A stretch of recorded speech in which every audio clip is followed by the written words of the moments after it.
बाबा विश्वनाथ की नगरी बनारस से आपका स्वागत है study with team Banaras channel पर। आज के इस वीडियो में हम लोग इंडियन नेशनल मूवमेंट के क्वेश्चन को डिस्कस करने वाले हैं, जो कि टीआरई 2 में 6 to 8 में पूछा था, लेकिन यह पीआरटी और 9th-10th के लिए भी उतना ही इंपॉर्टेंट है जितना कि 6 to 8 के लिए है। क्योंकि आप देखेंगे तो जो इंडियन नेशनल मूवमेंट के क्वेश्चन पूछे गए हैं, घुमा फिरा के वही क्वेश्चन रिपीट हुआ है। तो क्वेश्चन को हम लोग डिटेल में डिस्कस करेंगे जिससे कि सबको फायदा हो सके। तो यहाँ पर प्रश्न है कि किसके नेतृत्व में संथाल विद्रोह 1855-56 हुआ था। तो इसका सही उत्तर है, दो भाई थे सिद्धू और कान्हू नाम से। इन्हीं दोनों भाइयों के नेतृत्व में संथाल विद्रोह हुआ था। यहाँ पर देखेंगे तो कहीं पर भी सिद्धू और कान्हू ऑप्शन में है नहीं, इसलिए ई वाला ऑप्शन इनमें से कोई नहीं हो जाएगा। और बात करें जो संथाल जनजाति है, अगर अभी की बात करें तो जो हमारी 15वीं राष्ट्रपति हैं द्रौपदी मुर्मू जी, वो भी संथाल जनजाति से ही आती हैं। इस पॉइंट को भी आप याद रखिएगा। अब चलिए नेक्स्ट क्वेश्चन पे चलते हैं। तो यहाँ पर पूछा है कि 5 मार्च 1931 को कौन सा महत्वपूर्ण घटना घटित हुआ था। तो इसका सही उत्तर है गांधी इरविन समझौता हुआ था। 6 to 8 में तो देखिए ऐसे पूछा था, पीआरटी में पूछा था कि गांधी इरविन समझौता किस दिन हुआ था, तो 5 मार्च 1931 को हुआ था। तो वही घुमा फिरा के ही ये सब क्वेश्चन पूछते रहते हैं। अब बात कर लेते हैं कि गांधी इरविन समझौता हुआ क्यों था। तो 1930 में देखिए 2-3 चीज़ें हुई थी, उसी का रिस्पॉन्स में गांधी इरविन समझौता हुआ था। 1930 में अगर हम लोग बात करें तो सविनय अवज्ञा आंदोलन चल रहा था गांधी जी वाला।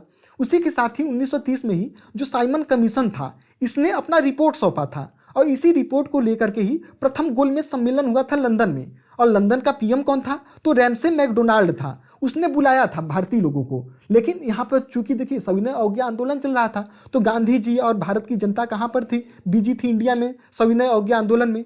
अब यहाँ पर हम लोग अंग्रेजों को भगा रहे थे, उनकी बातें नहीं मान रहे थे। वहीं पर अगर दूसरी तरफ अगर हम लोग जाकर के गोलमेज सम्मेलन को अटेंड करते तो ये तो कॉन्ट्रडिक्टरी बात होती। इसीलिए जो प्रथम गोलमेज सम्मेलन हुआ था 12 नवंबर 1930 से लेकर के 19 जनवरी 1931 तक, तो इसमें कांग्रेस और गांधी जी ने भाग नहीं लिया था। तो अब चूंकि गांधी जी ने भाग नहीं लिया, तो जो प्रथम गोलमेज सम्मेलन था वो एक तरीके से फेल्योर था। तो उसी के रिस्पांस में जो रैमसे मैकडोनाल्ड था वो तो पीएम था ब्रिटेन का, लेकिन उनका चमचा जो इरविन था वो इंडिया में था। तो जो रैमसे मैकडोनाल्ड था वो इरविन को बुलाया कि भाई देखो गांधी जी तो आए नहीं, तो ये पूरी तरीके से फेल हो गया, तो तुम किसी तरीके से गांधी जी को लेकर आओ। तो उसी के रिस्पांस में यह गांधी इरविन समझौता हुआ था। और इसके बाद गांधी जी मान गए थे। द्वितीय गोलमेज सम्मेलन में गांधी जी ने भाग लिया था। तो आपके एग्जाम में कई बार पूछता है कि गांधी जी किस वाले गोलमेज सम्मेलन में गए थे, तो सिर्फ दूसरे वाले में गए थे और प्रथम वाले में नहीं गए थे। और पूछता है कि तीनों सम्मेलन, 3 गोलमेज सम्मेलन हुआ था, पहला, दूसरा और तीसरा, तो इसमें जो BR अम्बेडकर थे ये तीनों गोलमेज सम्मेलन में गए हुए थे। अब चलिए नेक्स्ट क्वेश्चन पे चलते हैं। यहाँ पर पूछा है कि बिहार यूथ लीग का गठन कब हुआ था, तो 1928 में हुआ था। अब चलिए नेक्स्ट क्वेश्चन पे चलते हैं।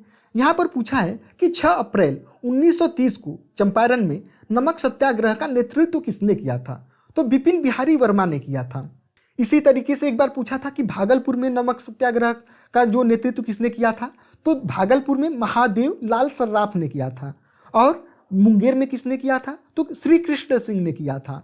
तो मुंगेर में पूछेगा तो श्री कृष्ण सिंह, भागलपुर में महादेव लाल सर्राफ, चंपारण में पूछेगा तो बिपिन बिहारी वर्मा हो जाएगा। अब चलिए नेक्स्ट क्वेश्चन पे चलते हैं। तो यहाँ पर पूछा है कि पूना समझौता पर हस्ताक्षर कब हुआ था, तो 24 सितंबर 1932 को हुआ था। और किसके किसके बीच हुआ था, तो गांधी जी और जो BR अम्बेडकर थे इनके बीच में हुआ था।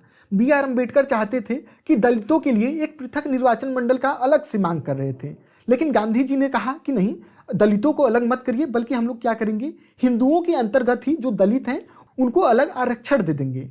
तो इससे पहले देखिए जो रैमसे मैकडोनाल्ड था उसने दलितों को 71 सीट दिया था, लेकिन जब पूना पैक्ट साइन हुआ तो उसमें टोटल 147 सीट दलितों को दिया गया था। ये पॉइंट भी याद रखिएगा, आपके एग्जाम में पूछा हुआ है। अब नेक्स्ट क्वेश्चन पूछा है कि 1857 के विद्रोह में बिहार का नेतृत्व किसने किया था, तो बाबू कुंवर सिंह ने किया था। यह बहुत ज़्यादा बार पूछे जाने वाला प्रश्न है, कई बार पूछा है, पीआरटी में भी यह क्वेश्चन पूछा है।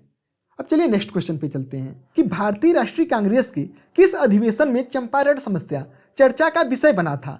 तो अगर बात करें चंपारण आंदोलन हुआ कब था, तो 1917 में हुआ था। तो इसी से एक साल पहले जो 1916 वाला अधिवेशन था जो लखनऊ में हुआ था, और इसकी अध्यक्षता अंबिका चरण मजुमदार ने किया था। तो इसी लखनऊ अधिवेशन में ही राजकुमार शुक्ला आए थे और उन्होंने गांधी जी से मुलाकात किया और अपनी समस्या बताई थी। उसी के बाद गांधी जी चंपारण सत्याग्रह किया था 1917 में। तो यहाँ पर देखिए कहीं पर भी 1916 वाला ऑप्शन दिया नहीं है, तो इसलिए इनमें से कोई नहीं, जो ई वाला ऑप्शन है ये सही हो जाएगा। अब चलिए नेक्स्ट क्वेश्चन पे चलते हैं। तो पूछा है कि मशहूर नारा इनकलाब जिंदाबाद किसने दिया था? तो इसका सही उत्तर है हसरत मोहानी ने दिया था। तो इस तरीके से देखिए हम लोगों ने जो इंडियन नेशनल मूवमेंट के इंपॉर्टेंट क्वेश्चन थे उसे डिस्कस कर लिया है। अगर आपको यह वीडियो पसंद आया हो तो वीडियो को लाइक कर दीजिएगा।